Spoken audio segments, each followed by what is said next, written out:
good evening. It's just gone 6 p.m. on Monday the 1st of February. I'm out for my daily exercise, or nighttime exercise in fact. I'm doing a 20-mile circuit based around the BA2 video that I did recently. And I quite often do this in the evenings several times during the winter, and it's just to sort of hone and practice my night navigation skills. The reason being is if you are forced off course on a long event like an Audax, if it's during the night it can be really stressful, especially if you're keeping your eye on the distance and the time, you're really tired.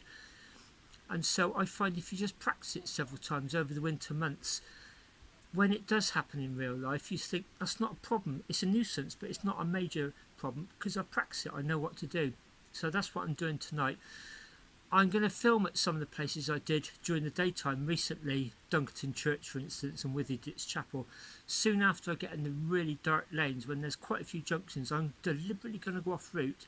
I'm going to simulate a closed road or a no-through road and just practice getting back onto the route with my Garmin. You may say I know the roads, and yeah, I do know them quite well, but in the dark it just feels so different. So it's a great exercise to practice your night navigation skills.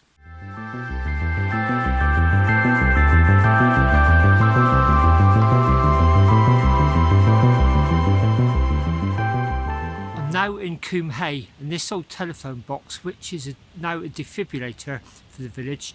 You ride past this during the day with hardly spotting it, whereas at night it's lighting up like a beacon.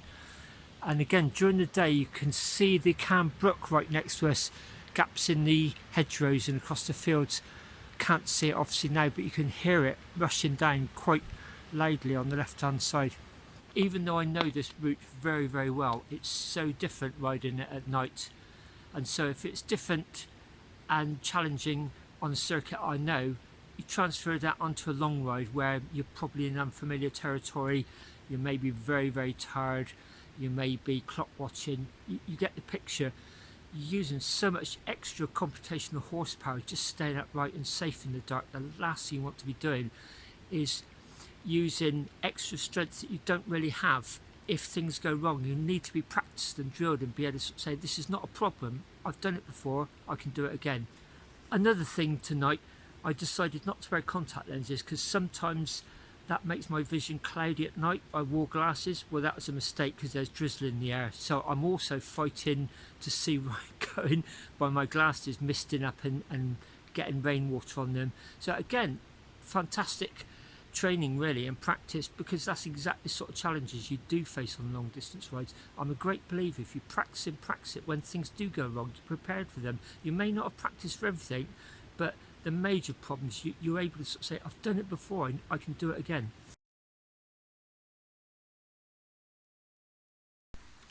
I'm now in Duncan, right outside the church by the church gate. I stopped here on that BA2 video. What I'll do is I'll put a link to that up in the top right hand corner, and if you want, you can compare and contrast this ride to that.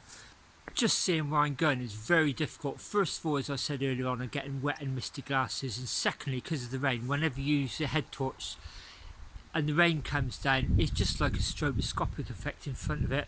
So I'm having to rely just primarily really on the bicycle light. So that's making navigation quite hard. Again, it's a challenge you're likely to face, so it's good to sort of practice it and simulate it. Maybe a little bit about the kit I'm using. I've got a handlebar mounted front cat eye light. It's got 3 settings. It's USB rechargeable, and if I keep it on the lowest setting it will last pretty much all night. I can just flick a switch quickly to brighten it. On the back I've got 2 rear lights. I've got one of them set on flashing and the other one down is on the opposite chainstay. It's more of a backup in case that one fails. I'm talking about a backup. I just have the one front light for the bicycle, but my backup front light is my head torch as well. I like the head torch for several reasons. It serves several purposes. First of all, I can just literally put my hand in front of it and it will light. It's motion sensitive. If I do find myself on a dark lane and I just need an extra instant burst of light, I can do that. I can also swivel it down and read the Garmin. If I illuminate the Garmin screen, it really does discharge the battery very quickly. I will use it in an emergency, but that's what the head torch is for.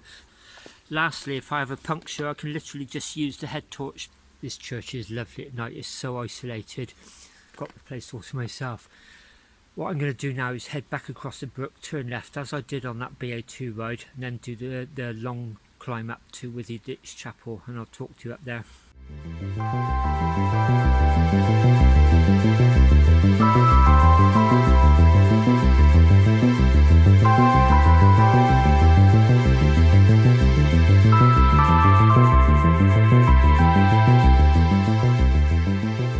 Just as I did on the BA2 Villages ride, I'm going to carry on up the hill back towards Bath. Before I get to the main road, I'm going to take a left-hand turn, which actually then crosses it in a slightly different place. That's where I did the Inglesbatch loop. I'm not going to do that tonight. I'm going to drop straight down to Preston, through Preston Village on the other side. I'm just going to take a turning, I don't know where yet, and simulate going off route. A bit about my Garmin and how I navigate. It's a Garmin Edge 200. There's no mapping on it, and I actually really like that. I just use what they call a breadcrumb trail. So basically I just follow the direction of the line. Here's a track, and if the track goes round to the left, it means that I go round to the left. That could be a left-hand turn, or it just could be a bend in the road. I really like the simplicity. I don't want a bright screen with a lot of clutter on it. I really don't. My eyesight's bad enough anyway. So just a single line giving me cues, and I've got to make decisions, and sometimes I'll get those wrong. The only audio I do get from it is I'll get an alarm if I go off course, and then I'll get a prompt saying I'm getting back on course if I have gone off course. A big ring will appear, and then it indicates I'm homing in on the back onto the route, and the smaller the ring gets, the closer I'm getting it to it, and then it'll just ping when I get to the route. It really is a fantastically simple way to get back on course. I'm a great believer in keeping the technology as simple as you can. In fact, I'm doing most of the decision making. It's just aiding me. It's not telling me where to go, it's just guiding me. You're going to be tired anyway. The chances are, if you try and make too many complicated decisions, some of them are just going to go wrong when you're tired and fatigued. I've just ridden through Preston, and I'm in this maze of lanes now.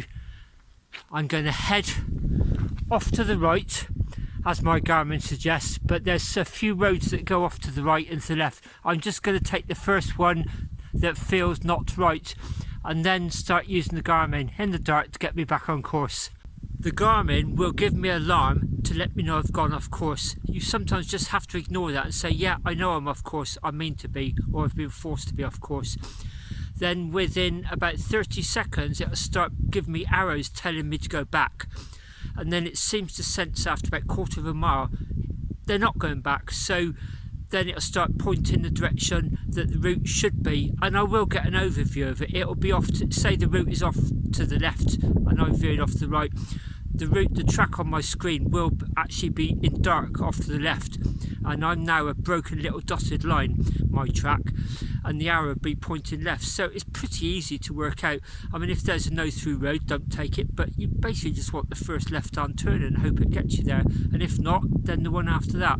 Just using basic map reading skills and a bit of common sense. Just using these basic cues and clues would normally get you back on course very, very quickly. Sometimes a road will go off to the left and then it'll veer around to the right and you think, oh no, but 9 times out of 10 it'll get you back on course quite quickly. Sometimes it may be about 30 or 40 minutes. That can sometimes be a bit stressful. It's often a relief when you do get back on course, that's for sure. As I keep saying, if you practice it when you don't have to, when the occasion arises and you do have to, you think, great, I know how to do it. Anyway, the rain's getting a little bit heavier. Now, for the whole purpose of coming out tonight to go off course and work out how to get back on into pitch dark, I'm now off course. My course would have been going through Wilmington, which is about, according to the Garmin, over on my right hand side. It's sending me down parallel to that. I can see the original track on the right, so I know I'm heading towards it. I think I'm going to be joining it quite shortly, and then I'll be back on course. I'm just passing this farmyard. There's all these cows and my head torches lighting up all their eyes. Can you see? It's like loads of little dots looking at me. It's like something out of Star Wars. Sometimes the sights and sounds of night riding can really spook you. I've actually learned to quite enjoy it now. I mean, that is an example. Sometimes you go through fields and your lights just light up all the eyes, the reflected eyes of sheep or cattle in there, and that can sort of startle you sometimes, especially when you're tired.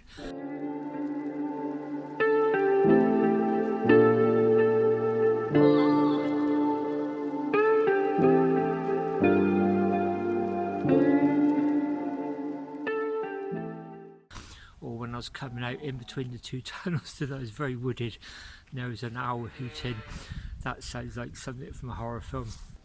Really good tip a tutor taught me was, remember, the neurotransmitters responsible for anxiety and fear are exactly the same as the ones responsible for excitement and motivation. All you got to do is just flip your thoughts and very slightly alter the frame of reference from anxiety into excitement, and it can have a very powerful effect.